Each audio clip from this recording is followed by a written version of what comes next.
My girlfriend and I had just moved into our new house. The kind of place you dream about for years.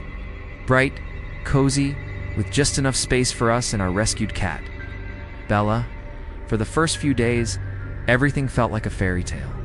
Everything, except the house next door. It looked abandoned.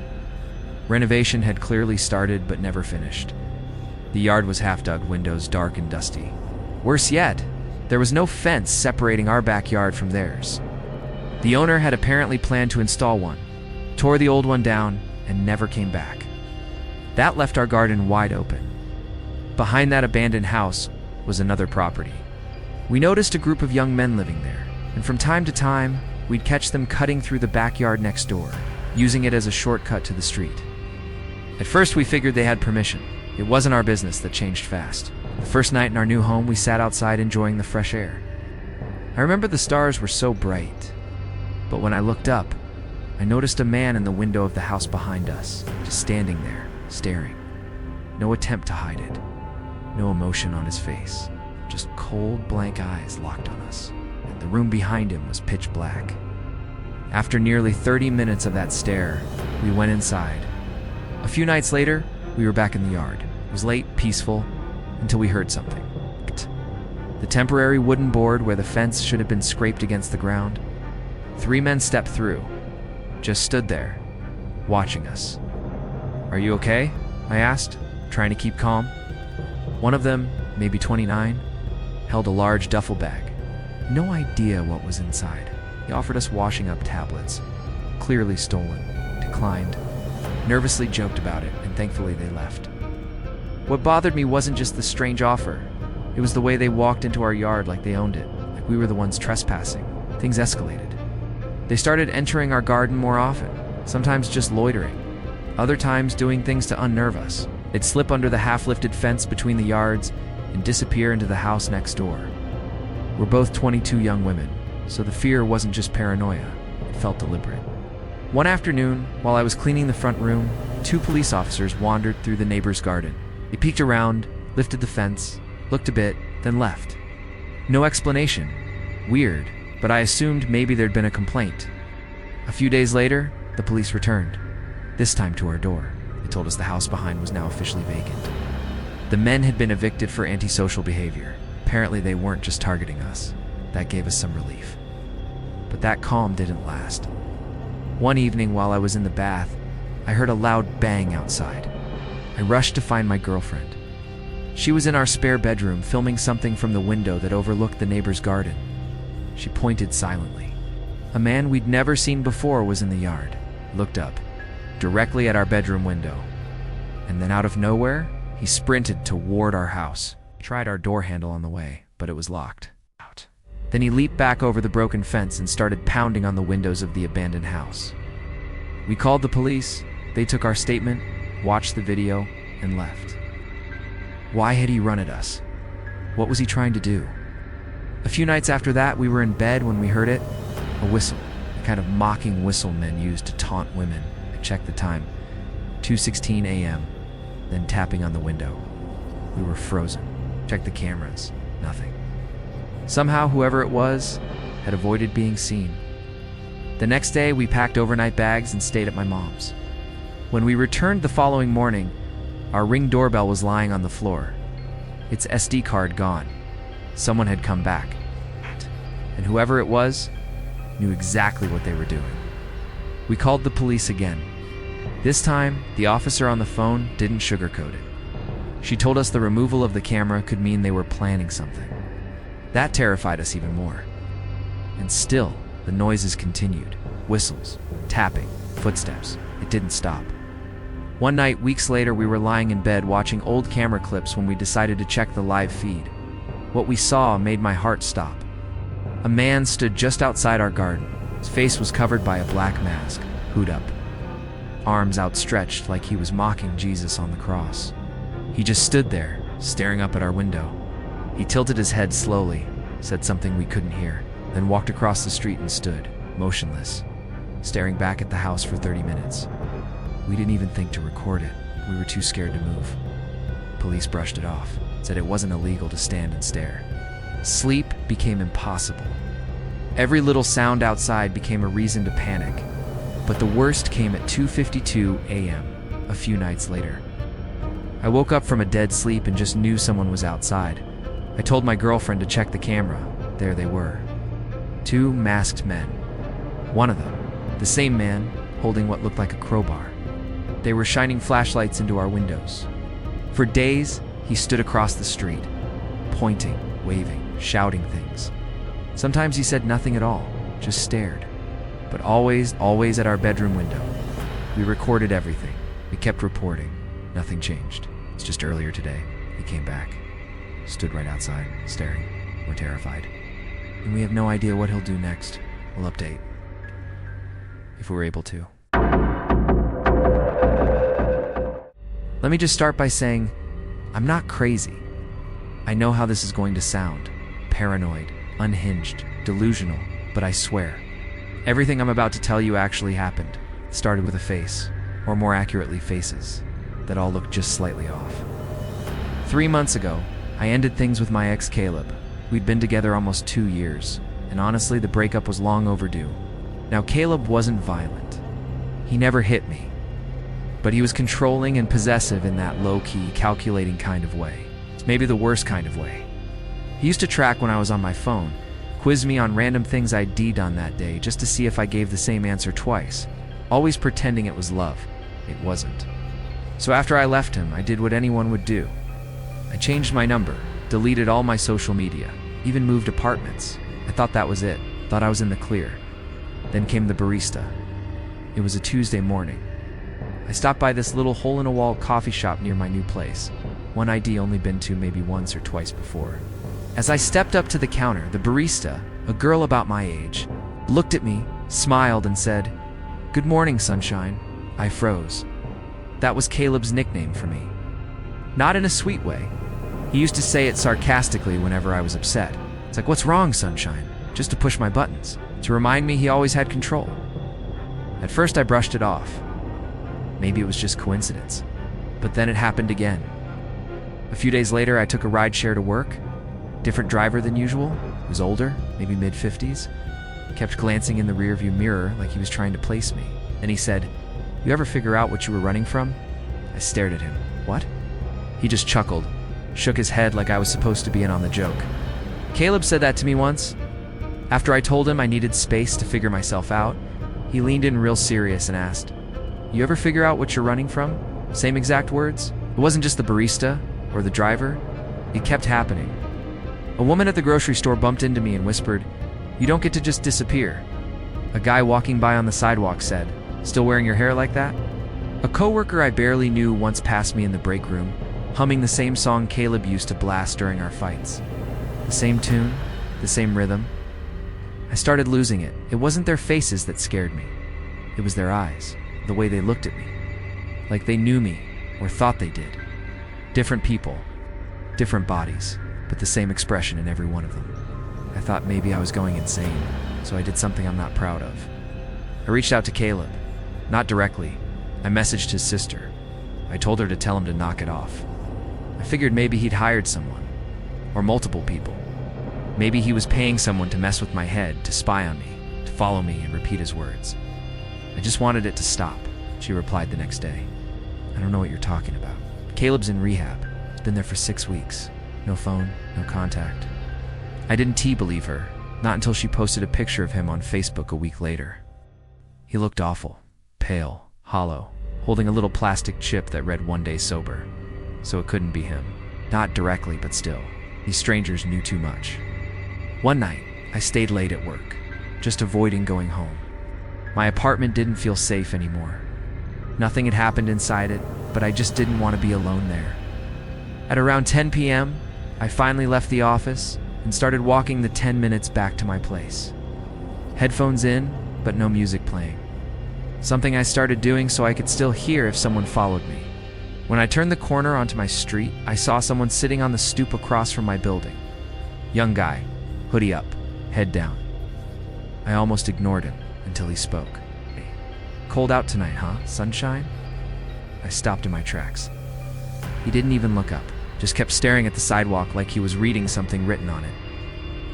I walked past without saying a word, got inside, locked every single bolt on my door, sat on the couch for hours, wide-eyed, listening.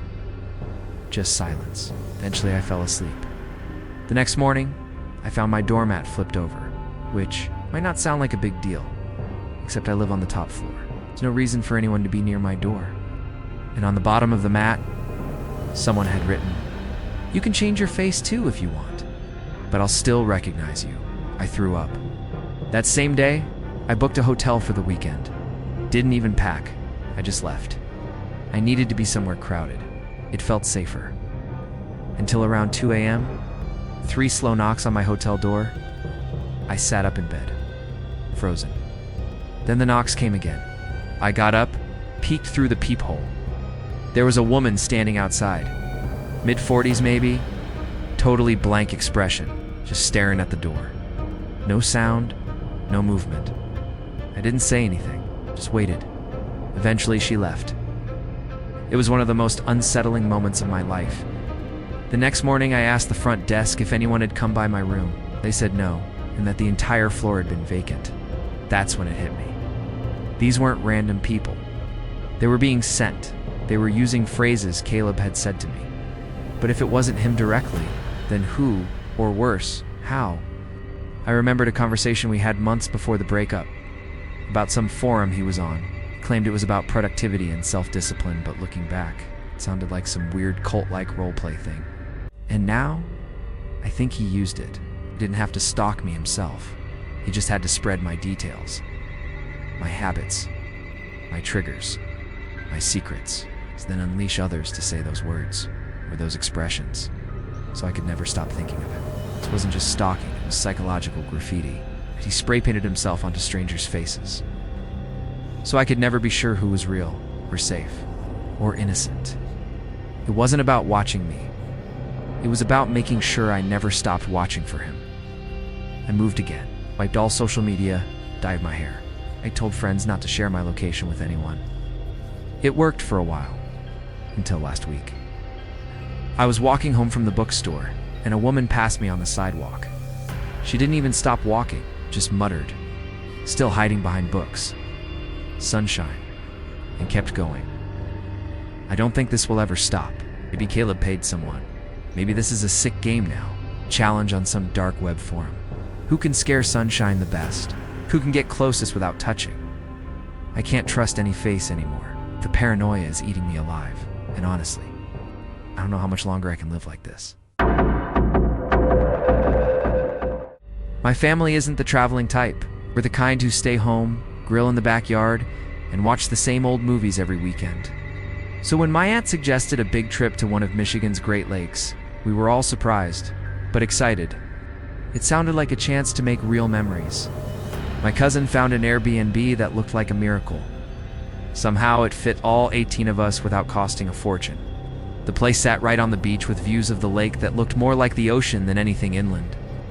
Most of us stayed in the main house, but because of how many we were, some of us had to sleep in a second building behind it.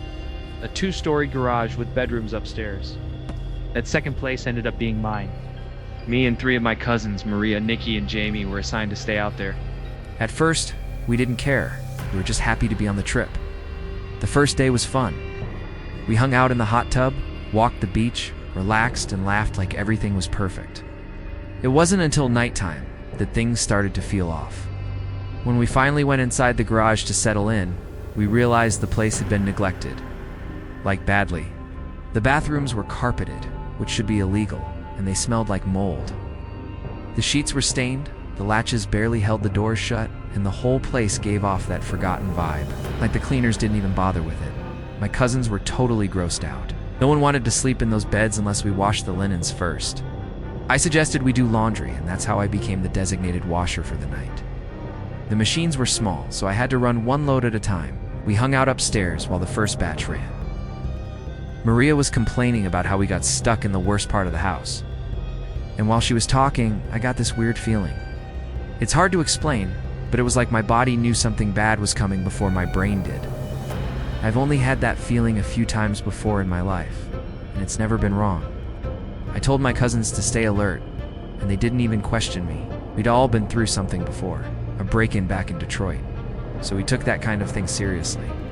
Around midnight, the washer dinged. I went down by myself, switched the load to the dryer, and brought the clean-smelling sheets back up. Everyone was so happy to see them clean that they begged me to wash theirs too. So I kept going up and down the stairs, swapping loads and trying to stay awake. By the time we finished, it was nearly 2:40 a.m. We were exhausted. Nikki insisted we leave the light on, which we did.